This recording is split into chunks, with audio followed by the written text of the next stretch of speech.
जय श्री गणेशा मित्रांनो, आज मी चालले काचेच्या भरण्या घ्यायला. काचेच्या भरण्या आणलेल्या आहे बाजारातून.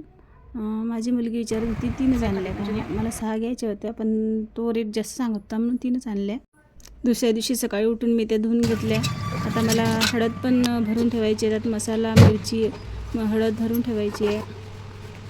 याच्या आधी मी मसाला आपला डब्यातच भरून ठेवत होती व प्लास्टिकच्या भरणीत हळद मिरची पावडर पण ते प्लास्टिकच्या भरणीला खूपच पिवळं होऊन जाते आणि हळदचा रंग आपल्या प्लास्टिकच्या भरणीलाच लागतो.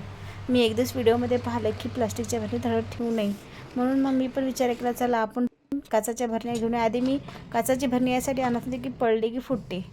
माझा वापर खूपच घाईघाईचा आहे, त्यामुळे काही घाई घ्यायला गेले की ते पडून फुटणार, त्या भीतीने मी ती काही आणत नव्हती. पण आता म्हटलं जाऊ दे, आता घेऊनच येऊ, थोडं हळूहळू करत जाऊ.